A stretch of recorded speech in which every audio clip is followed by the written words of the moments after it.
when I was given this topic, my immediate answer is there's no difficult children, there's no difficult adults. How we view children actually is very important. My first question for you for the day is, what is your number one wish for your child? And this, I believe, is a very, very important question, because your answer actually determines how enjoyable parenting is going to be. Okay, you have to answer this question yourself. And most of the time, mothers and fathers will actually answer me that they want a child to be healthy. A lot of time when I ask a pregnant couple, wow, congratulations, so is it a boy or a girl? Do you want a boy or a girl? And they always say it doesn't matter, boy or girl, as long as child is healthy and happy. The word happy always follows the word healthy, and of course, definitely, health does indeed come first, because I always mention, and a lot of parents agree with me, that it's quite easy to achieve happiness when your child and yourself and your family is healthy. But it's a little bit more difficult if somebody in the family is not so healthy, is sick, all right? And especially if your children are the one who is always constantly sick, then happiness is a little bit more difficult. Agree? So what is your number one wish for your child? So all of you may have different answers, but I think generally most people will say healthy and happy. And of course, and then as your child grows into little toddlers, into little children, and into teens, and then into adulthood, your answer will somewhat change and say that you want them to be good contributing members of society, you want them to be helpful, you want them to be successful, and that's all very, very valid answers, of course. So it's all about natural law. What is natural law? Natural law is inherent. It has a basis in nature. It cannot be changed. It is immutable. For example, the law of gravity. How many of you believe in the law of gravity? Whenever I ask this question, I don't get a lot of response, because people get like, oh, law of gravity, what's there to believe in? The law of gravity is the law of gravity. And I said, for those of you who don't believe in the law of gravity, it really doesn't matter. You try going to the second floor of your house or going to the top floor of your condo and you jump. You see, whether you believe in the law of gravity or not, it doesn't matter, all right? Because it doesn't care whether you believe in it or not. It is real, it's irrefutable. It doesn't change. The law of gravity is there, going to be there forever. It doesn't change as long as you're on Earth, all right? And even when, if you're on the moon, the law of gravity doesn't change. It's just that how strong gravity force is a little bit different only, all right? But it's still the law. And it's the same thing with the law of sowing and reaping. If you sow a chili seed, for example, okay, I always love chili plants, so I plant a lot of it because I love to eat chili. And I put in a chili seed, I expect to see a chili plant. Agree? Yes. So if you put in a chili seed and then you pray and you pray and you beg and with all your might, and you just with all your mindset, all positive mindset, you pray that it will become a cucumber plant. It's never going to happen, because the law of sowing and reaping says that if you plant a chili seed, you get a chili plant.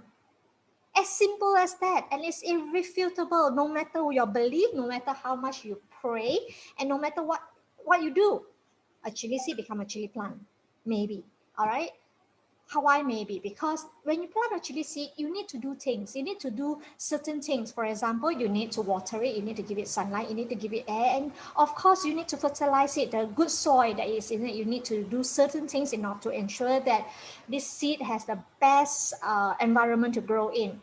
And a lot of parents, a lot of people, like me initially as well, when I was a young parent, I thought nature would take care of itself because we believe in natural law. But I forgot that you have to do certain things. And thank God, it was not too long after that I was reminded that, hey, in order to make this chili seed grow, you need to water, you need to sunlight, you need to give it air, you need to fertilize it, okay, to give it good soil.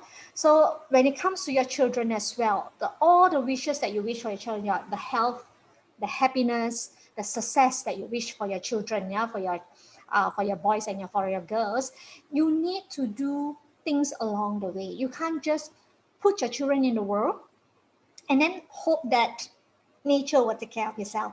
It just doesn't happen that way. And I think a lot of you have start discovering that yourself as well, right? So every child wants to know three things. There are three things that every child wants to know. What do you think they are? When you're in order to, because the topic of today is on dealing with difficult children, right? And I started off with natural law, right? we know certain things have to happen certain ways naturally. So there's something that's in the natural law as well, where it says that every child wants to know three things. And when you allow the child, you give the child the answer that she or he seeks for in these three things, all right, your parenting journey may be a lot more interesting and maybe a lot more enjoyable. So the first thing that a child wants to know, every child wants to know is, do I belong? Who do I belong? Who are my parents? Do my parents want me? That's very important. That's very important. All right. And even if my parents, unfortunately, you and I know in certain situation, parents may not want their children. Who do I belong to? Who wants me? The next thing is, do I matter? Is my existence in this world matter? Does it matter at all to anybody? Can I make a difference in this world? And finally, am I worthy? A lot of children grows up with a lot of poor self-esteem. They grow, and even us adults today, yeah, we grow up with very poor self-esteem because this question was not answered, or this question was not answered to the point, to our satisfaction. Am I worthy? And a lot of us, and you know, and I know, that feels unworthy of a lot of things, and we have very poor self-esteem. And so this is our children we are talking about. They want to know this: do I belong? Do I matter? Am I worthy? When you answer these three questions yourself, and then you transfer it to your children, then a lot of the information, a lot of the decisions you make in your parenting life will become clearer. Yeah, it may not become easier, but it becomes very much clearer. So to move to understand this, yeah, why do my kids behave? Why do kids behave? So when you say, why do kids behave or misbehave, is it because they're trying to be disobedient on purpose? Could you answer? Who do I belong to? Do I belong? Do I matter? And am I worthy? When either of these three questions are not answered to the satisfaction of the child's psyche, because all of us are born with a spirit inside us, and all of us are born with this desire to know these three answers. And these three answers, if they are not so positive, it doesn't, there's an unmet need inside the child's psyche, the child's emotion, right? So why do children misbehave? Is it because, yeah, as I mentioned, is it because they are trying to irritate you? Do they wake up in the morning and say, how am I going to make my daddy suffer? Or do they wake up in the morning and say, how do I make my mommy scream at me today? No, definitely they do not do that. Is it they do not know any better? You're 3-year-old, you're 4-year-old, maybe even you're 7 years old. Hey, they should know better than to misbehave, right? We think, right? Or are they not capable of following rules? Imagine you're 7 months old, Paul. Are they incapable of following rules? Of course, definitely. But yeah, a 7 months old can still misbehave somewhat, right? But what about a 3-year-old, about a 7-year-old, or even a 14-year-old teenager? Why do they misbehave? And is it just to push your buttons? Daddy looks very calm today. Let me irritate him. Do you think that is the answer? Or they're trying to push their boundaries, or they're testing limits? What do you think? What do you think? What's your answer to it? You don't have to answer me, of course, but think about answers in your own head, all right? And you will be able to find a solution to it as well. Okay, why do my child misbehave? So look at this child. Just look at this photo that's on your screen, all right? This picture on your screen. What is happening here? What does the child wants?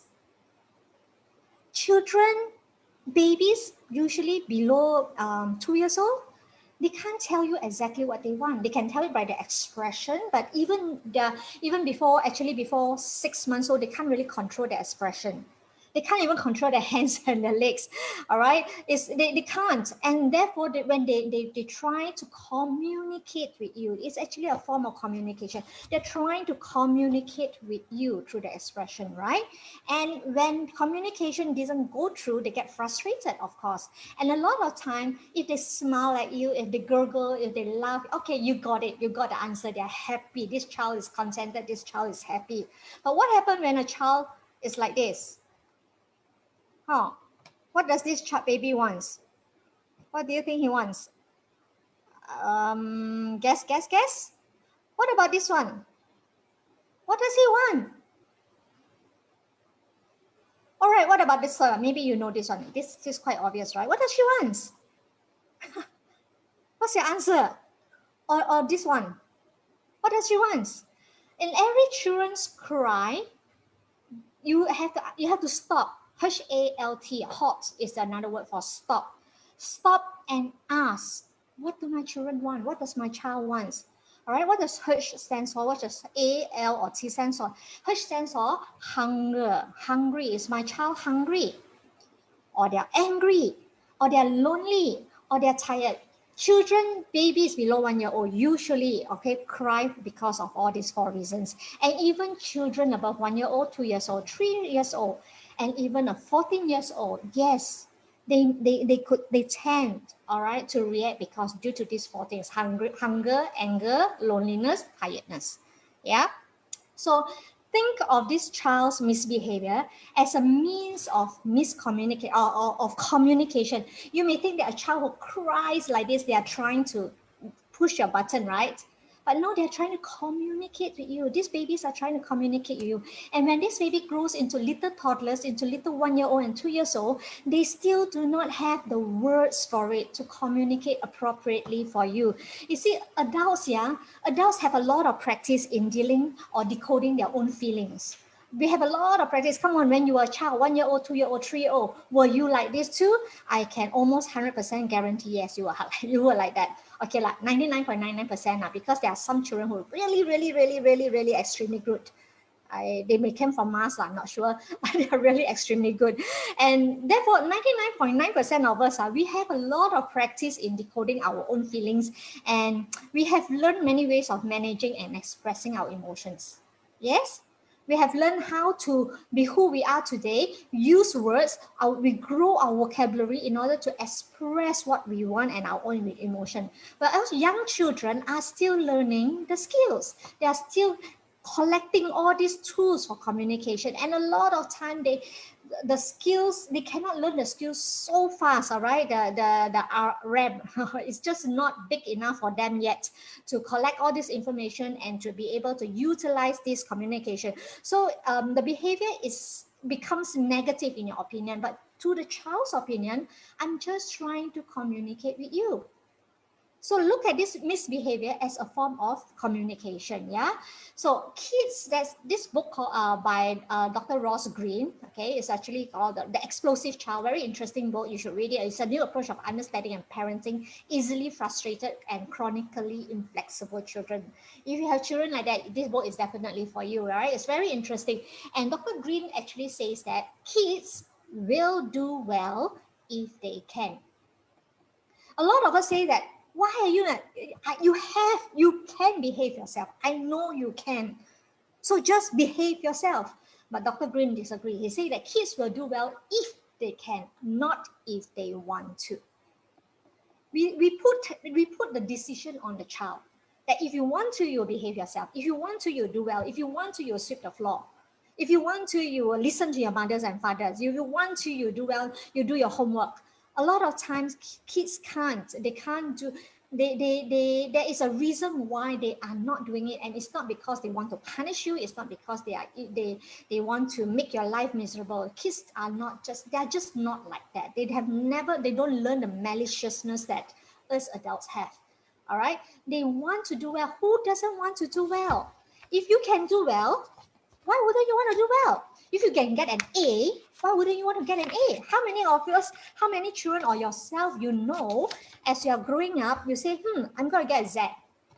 I'm going to get a D. I'm just going to fail this. Or maybe some of us did do that because you say, if I get a D, then I'll get my father's attention or my mom's attention. Okay, that is a reason that you're doing it, all right? Doing well is always preferable than not doing well. Being able to tie your shoelace and being happy about it for a child is always preferable than not being able to tie the shoelace.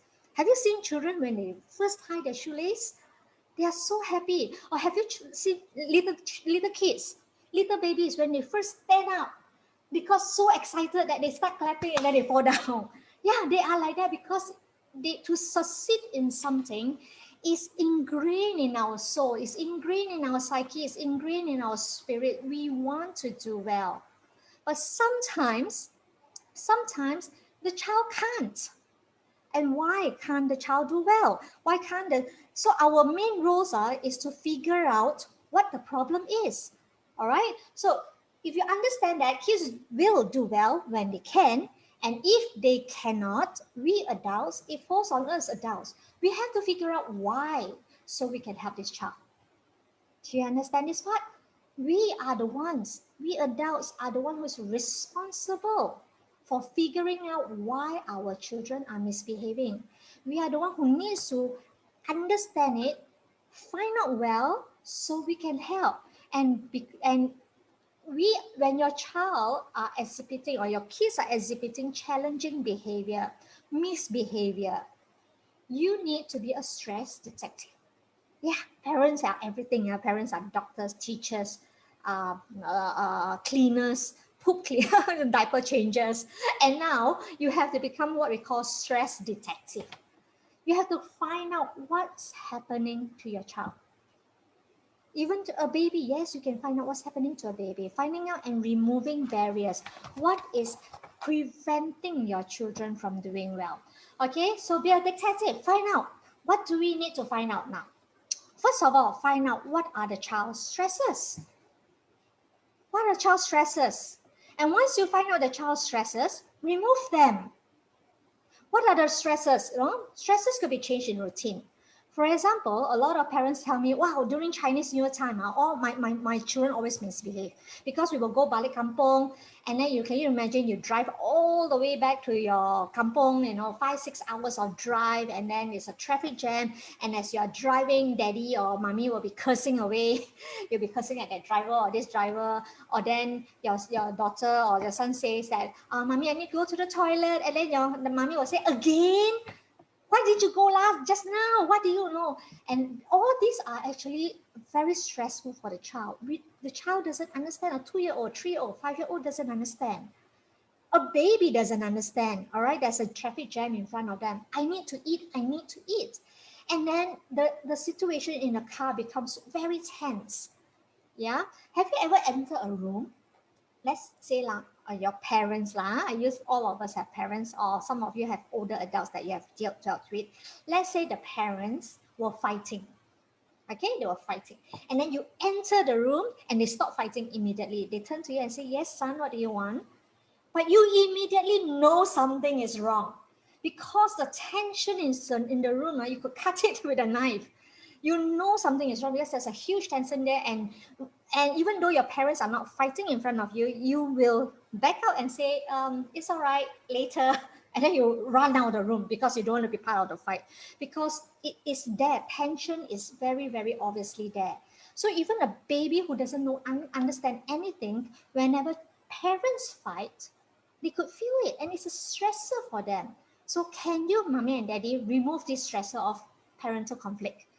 You may be able to, you may not be able to at the moment, but we need, as parents, it's our responsibility, it's our job to work out our conflicts so that our children do not have to bear the brunt of it. Yeah. Now, other stressor would be an overly packed schedule. I have seen 6-month-old children who have classes after classes. They have swim classes, they have music classes, they have gym classes. And I was like, wow, what class? They even have piano class. 6 months old, yes. I've seen a piano teacher sit the baby on her lap and playing the piano. Now I would understand it if you are the mother or you're the father and you yourself is a pianist, and then you sit your child on your lap to play the piano. I understand that totally. Okay, that's totally fine. Or you are a guitarist and then you play the guitar in front of your child. That's totally understandable and totally desirable. But to send your 6-month-old to a piano teacher for classes, wow. Okay, so these are the things that you may have to consider. Now, of course, 6 months old sounds ridiculous, but I've seen it happen. I've experienced it happening. What about a 2-year-old, a 3-year-old, even a 6-year-old who have to go for classes, who have to go for kindy classes, gym, taekwondo, badminton, you name it. And when I ask the parents, wow, your child has a really full schedule. And she say, oh, he enjoys it. But when I look at the child, it's very obvious to me the child doesn't enjoy it. But who enjoys it more is the parent. She enjoys the time away. I'm sorry to say this, okay? Forgive me. But it is true. Who enjoys it? I've sent my children for classes before, and when I send my son for piano classes, wow, I get that 45 minutes free break. I really enjoy it. And yeah, I honestly do enjoy it for a coffee. But then I was very tempted to fill him up with all classes as well, but then that's not the way, and I don't believe it, all right? So these are the things that can stress your child out. Bullying. Can bullying happen? Yes, even to a 2-year-old, to a 4-year-old, to a 14-year-old. My God. So we have to be detectives to find out what these stresses are and remove them. You got the idea, right? The next one is unmet needs of the child. You have to be a detective and find out what are the unmet needs. Now, children, unmet needs are very simple usually. The most obvious answer usually is parental attention. And I'm guilty of it too, okay? I'm not trying to put the whole burden on your shoulders, okay, that you have not met your children's needs, but I understand, and I've done it too, with the stress of having to work, having to provide for the family, and some of us, we work 2 or 3 jobs. Some of us we have a business where we are responsible for hundreds of employees, and then especially during this COVID time, we want to lay off some people, but we can't because we are worried about their family. There are so many things on our shoulders, on us adult shoulders, that we tend, especially during this difficult time, we tend to forget the people in our home, the little people, because in our mind, the little people in our home are safe. They are safe, they are okay, they are fed, they have the activities, and the internet is working, so they can go for online classes. And therefore, we forget that they have needs. And one of the most important needs they need is parental attention. So what do we need to do? Meet them. For example, my husband, when my children were very, very young, I was not working at that time. I was working only part-time work here and there, doing sales here and there. So I spent most of my time at home. And you would think that I spend most of my time at home, I will be very good at giving my children attention. Yes, I did. But I was also very stressed out, okay? But I did. But one of the thing that the children really missed out on is daddy's attention. So, but when daddy comes home from work, he's so tired, and then he just sit down on the chair, and then he switch on the TV, and then he'll be like watching the TV aimlessly.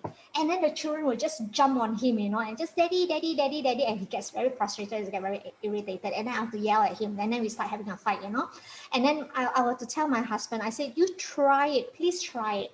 Just give them 5 to 10 minutes of your attention. You will really discover after that, once you have met their needs for attention, they will leave you alone. All right. And true enough, the very next day, my husband tried. He came home. He was very tired. It's very obvious. He washed his face. He changed his clothes. And then he said, hey, kids, how are you? And then he played with them. He roughed with them. He rolled on the floor with them for just 5 minutes. And after 5 minutes, he tell her, okay, Bob, daddy is very tired. Can you go and play on your own now? And you know what my son did? Okay, daddy, thank you. And he ran off to play on his own. Just 5 minutes. And we have discovered that if you just give the child undivided attention for whatever time that you have, all right, the child will feel so loved. And so we make it a point that mommy is very tired throughout the whole day taking care of them. So I make it a point that I told my husband, let's work this out. Okay, we have to talk. Nighttime, bedtime is all yours. So putting 4 kids to bed is all my husband's job. And he spent, I will say, when you come home from work, I know you're very tired. Don't worry, I'll take care of the children. But you rest for a while, and then when it's bedtime, you take care of you help the children go to bed. And so he did that. We had a good agreement. He did that, and every night before we go to sleep, he will have all the children around him on their own bed. He will be lying down on the floor, and then he will say, okay, let's tell a story. And then he will tell a story which he made up. My husband is a really movie buff. He knows a lot of movies. He watch a lot of movies, and then he will improvise the movies and tell the children. And then he will say, and what happened next will be continued tomorrow. And then the children will be like, and he said, okay, you better go to sleep now so I can continue tomorrow. And how much time did he spend with the children? 10, 15 minutes top. And the children willingly goes to bed because they have their needs met by daddy, the undivided attention, even though it's only for 10 to 15 minutes. So please meet them. And the next one is skills gap. Children will do well if they can, but sometimes they cannot because they don't have the skills for it. And therefore, we need to teach them. We need to teach them.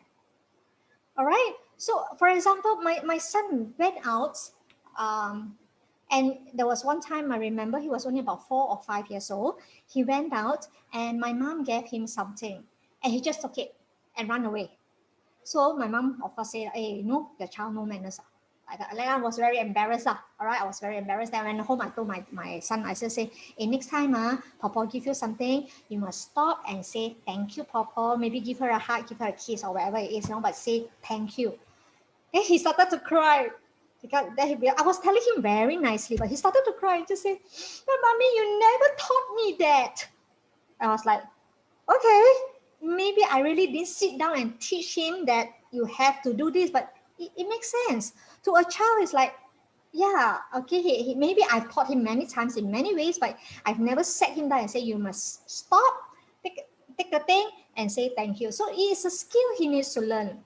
Of course, every time we say something, people give us, say thank you, like that, right?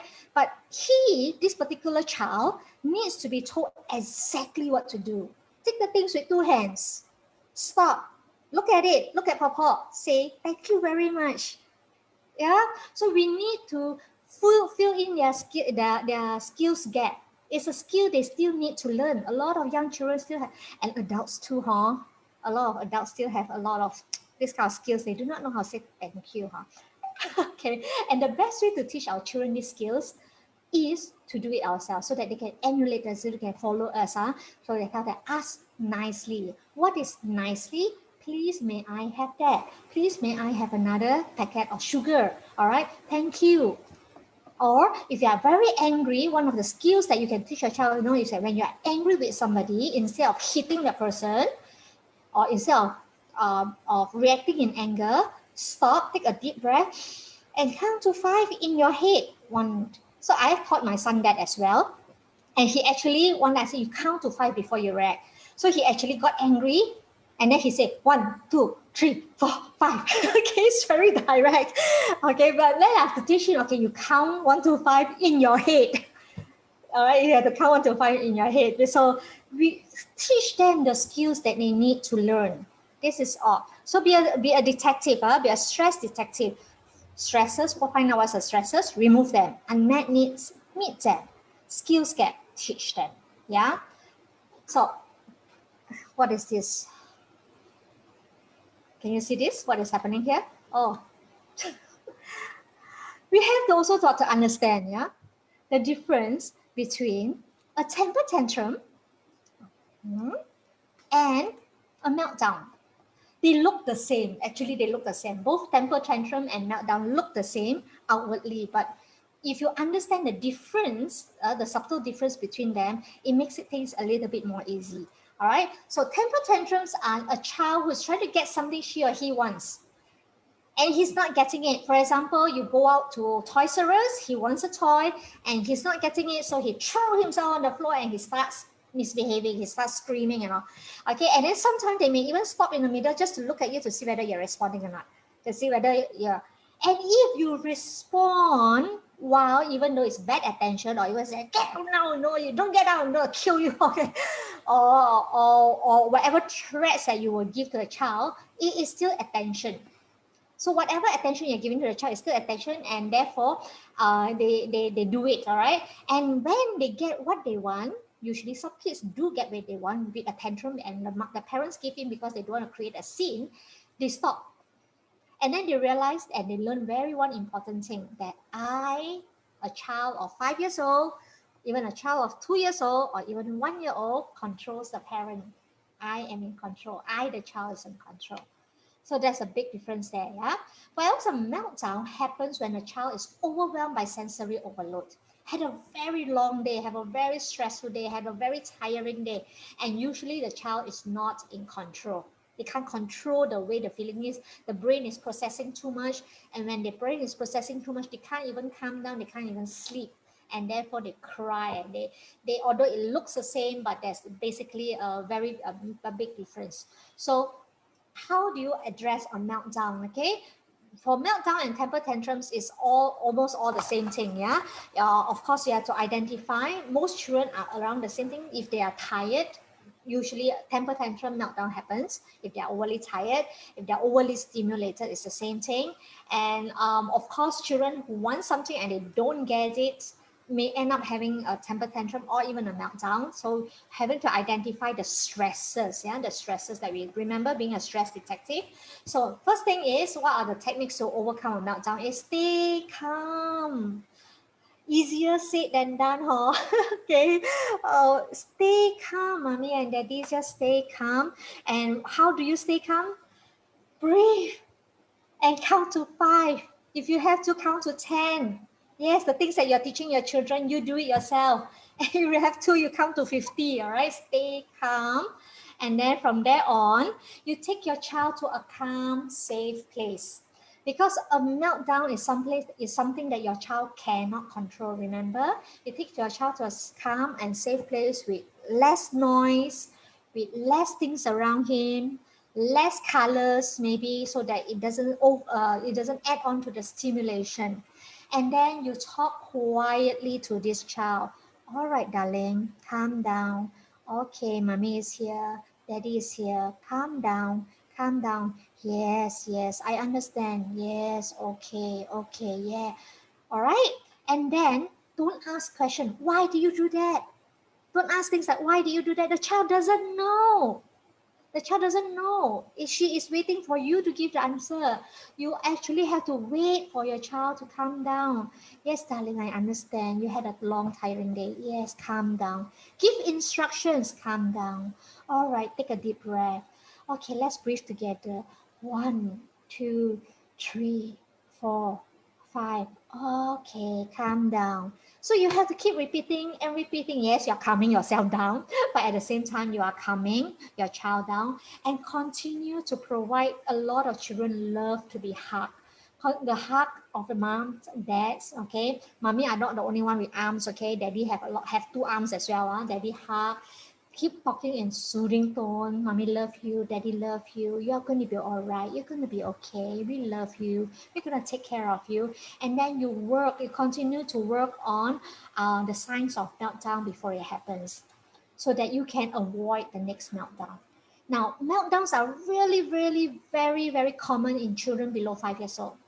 So if you have children below 5 years old, you should expect that to happen a few times. Maybe at least maybe 2 times a year. Maybe could be 10 times a year. But you could work it out, okay? Just can't try to discover. Now, what about temper tantrums? Temper tantrums is a different thing. Now, temper tantrums, you know that the child is willfully misbehaving. They are doing it on purpose. Meltdown, they're not doing it on purpose, okay? Temper tantrums, they're doing it on purpose, although it looks like they cannot control themselves, but they can. So first thing to do is also to stay calm. Again, mommy and daddy, stay calm. It's no point yelling at them. But if you have to yell, okay, I know that it's, okay, you can yell. I think it's very difficult not to tell you not to yell, but don't yell F, F, F, F, F lah. You know what I'm talking about, right? Don't yell all the bad words, and you can yell the name, Jason, listen to me. All right? That way, raise your voice so that your voice is louder than your child's voice. Okay? Don't F Jason. Not like that, Okay? The second thing is, you have to acknowledge that you understand what your child wants. I understand you want that robot toy. All right? I do. I understand. Yes, I know you want that robot toy. But please don't add on to the fire and say, but you're not getting it. Okay? Yes, I know you want that robot toy. Okay? Stay calm. All right. I know you want that. You acknowledge that you understand. All right? Then number 3, after you have acknowledged it, you have to ignore the bad behavior. You cannot say things like, if you continue to scream, you're never getting another toy in your life. Because you know that threat doesn't work. You know, and I know, and your child knows that he will definitely get another toy. You cannot say you'll never getting another toy in your entire life. Continue to cry, continue to cry. It's not going to help anybody. But what you can do is just ignore it. All right, just ignore it. Like stop crying, stop crying. No, just say yes. I know you want that robot toy. Okay, I know you want that robot toy. All right, calm down now, calm down. And then just ignore the bad behavior. Ignore that he's crying. Yes, he's crying really loudly. He's kicking up, but you just have to ignore it, okay? And then talk to your child in a very calm manner. Calm down, darling. Mommy loves you. Daddy loves you. I know what you want. Mommy loves you. Daddy loves you. All right? Calm down. Calm down. But don't give in. If you calm down, I'm going to buy you a bigger toy. No. If you calm down, if you stop crying, I'm going to get you another toy. No. He doesn't get a toy at all. You have to understand that. Don't give in, mommy and daddy. All right? He is going to calm down because you are instructing him in a very calm manner. Calm down. I know you want that robot toy, but calm down. But you're not getting it. But you don't have to say you're not getting it, okay? You say, okay. And then you move on and just say, come, let's go for an ice cream instead. Give an alternative. Don't give in to what he really wants. Now, if you feel like, actually, I want to buy him that toy. Actually, I really want to buy him that robot toy because I like it as well. Maybe, all right? Don't buy it that day. You can buy it the next day. All right? You can buy it the next day. Instead, change his attention and say, come, let's go for an ice cream instead. You understand? Yeah. And finally, be consistent. If you have said no to the robot toy, don't change your mind. But you can say yes to something else. You can say yes to a coloring pencil, maybe. But consistent and be very consistent and both of you, mommy and daddy, must be equally consistent. So let's say a child is crying, and then daddy comes and say, ayo, why are you crying? It's okay, come daddy, bye. Ayo, cannot, huh? You know why? Because then the child will know that mommy and daddy are not in sync. So if I need something, I will have to play mommy and daddy against each other. And when they play you against each other, guess what will happen? The child always usually wins. And the parents lose, right? Because the parent, and avoid wanting to become like the superhero in your child's eyes. And unfortunately, that happens a lot, okay? So consistency between husband and wife, between mommy and daddy is absolutely very, very important. Okay. Now, to understand again, I'm repeating myself, I know, because it's very important. Kids will do well when they can. And if you cannot, adults have to figure out why. And I've given you some examples on how to figure out, to become a stress detective, right? But there's another reason why your child cannot do well. Your child can't seem to be able to control himself. And there's a lot of research there. It's because their brains simply can't. And the number one reason why their brains simply can't comprehend this good instruction is because it's filled with junk. It's really true. It's filled with junk. They can't. And the number one junk in their brain that causes their brain to malfunction, all right, to malfunction, is sugar. It's sugar. It's junk food.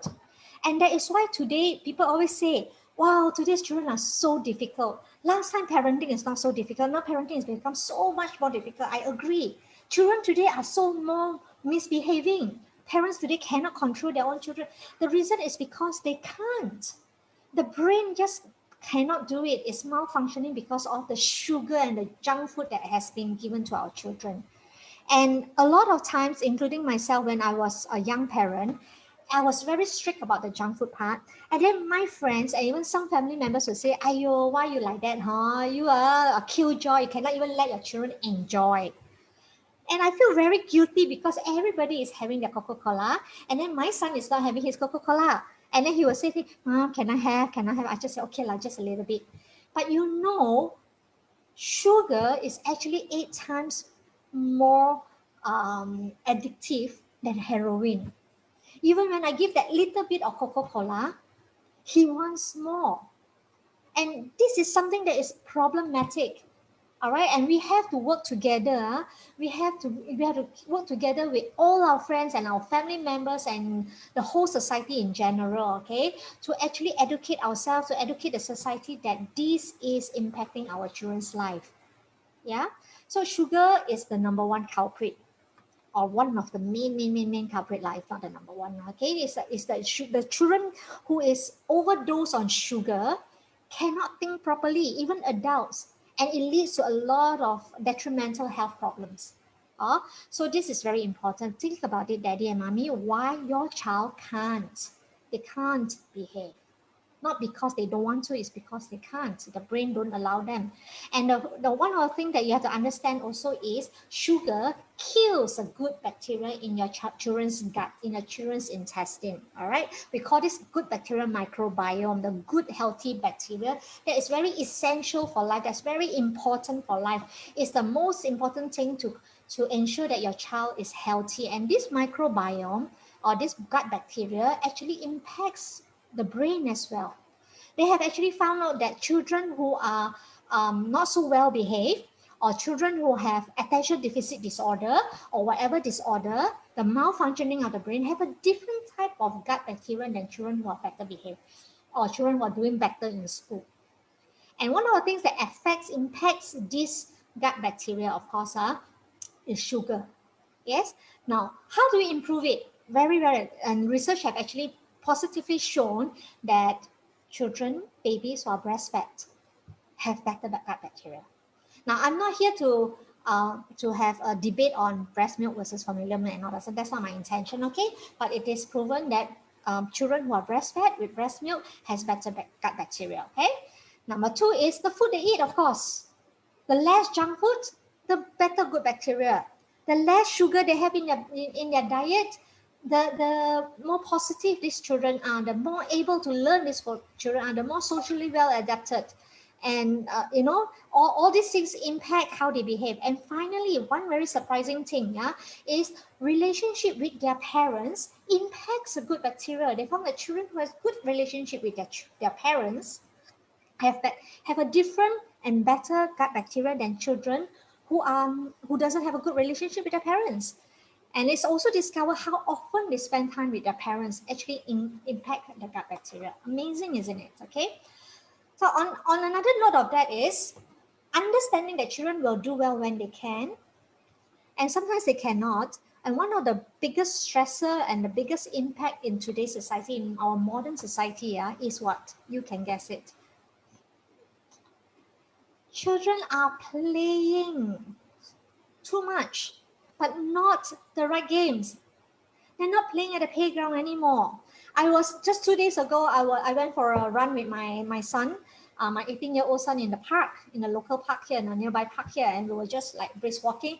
And then we saw a pair of father and son also walking from far away. We saw, and then my son actually commented, "Oh, so nice to see that, daddy and son." Obviously, as a daddy and a son, the boy is about maybe 5 or 6 years old. And as we were coming closer to each other, we saw something. Both daddy and son have their handphone on, and they were walking, but they have their handphone on, and they were playing with their handphone while they're walking together. Oh my God. Do you know what I'm getting at here? So this has the biggest impact on our children, all right? And the top 4 findings, as a research done on this, are the top 4 findings on kids and gadget use. Number 1 is having a TV on in the bedroom is a risk factor for obesity, because they'll be watching the TV, they won't move. Playing games on the TV, they won't move. Screen time on the computer, on iPad, or on phone during mealtime is particularly harmful because they are not aware what goes into their mouth. They just open their mouth, and food is fed in, especially for young children. When you say when you put the child on the table and you put a screen in front of her or him, and then you start feeding him, it's very bad because the brain cannot comprehend that the child is eating. The child's brain cannot comprehend that I'm eating, and the brain needs information that I'm eating, and when I'm full, I should stop and I should start digesting my food. The brain cannot comprehend it. It doesn't get that signal because the whole brain, the whole attention is on the screen.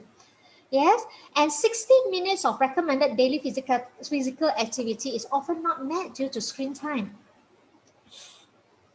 Obvious, isn't it? Yeah, and food choices in children who are influenced by media consumption. Okay, the packaged cereals or overhead made breakfast, the Coca-Cola, all these is the big impact of sugar. They are all fully laden with sugar. Okay, all these add together to prevent your children from doing well. But they want to do well, mommy and daddy. So what screens do to the body and the brain? It starts off with you play so much screen time, you spend so much on your screen, your handphone or whatever. Even when they go to bed, their brains are thinking about the game that they have been playing. It's thinking about the YouTube channel they have been watching. It's thinking about all the things that they want to watch tomorrow. And because of that, they lack sleep, they cannot fall asleep properly, and therefore they cannot rejuvenate their brain. And from there, it increase their desire, it increase their need for sugary food. Why? Because they have not rested well. Sugar is actually power for the brain, right? The right type of sugar. We do need sugar, some sort of sugar, in order to power up the brain. But we crave bad sugars instead. And these bad sugars are easily available. Yes? There's a craving that the brain needs. And from there, you put on weight because you have been eating all the wrong food. And and a lot of time this craving of sugar is because from the screen, all the advertisements are played subliminally on the screen. So you end up putting on weight, or the child ends up putting on weight. In addition to putting on weight, they also have what we call eye strain. Yeah, they get eye strain from watching all these things on the screen, right? And in it adds up to low energy, already not enough sleep, craving sugar food, being overweight, eye strain, then your energy level, your battery goes down. And when your battery goes down, you are not able to focus on what is important. You are not able to focus in school. You're not able to focus in a lot of things, and therefore you fail in school. You fail in communication, and all this adds up. Temperature. It becomes uncontrollable emotional and physical reaction. So, mommy and daddy, please think twice. Please think twice before you hand over that screen to your child. And AAP, American Association of Pediatrics, Academy of Pediatrics, they have a screen time recommendation for you. It says 18 months or younger, zero, no. Are you guilty? 18 months to 2 years old, if prefer zero, but limit screen time and avoid solo use. That means don't just hand over the phone and let them use it themselves. You must be together with them, watching the YouTube channel, watching the game, watching the song together. It should be together, okay, and not solo. And then after that, 2 to 5 years old, limit screen time to only 1 hour a day. But you and I know most children are only 10 to 15 hours a day. And for 6 years and older, you have to place consistent limits on the time span, all right, on the time span and the types of media use. So please don't let screen time affect sleep, exercise, and other behaviors. That's very important, yeah? So kids, mommy and daddy, kids do not need parents who are perfect. We know that. You're not perfect. I'm not perfect. I'm the only reason I'm able to be here sharing this with you is because I have a little bit more experience with my youngest being 18 years old, and because I enjoy talking. That's the only reason.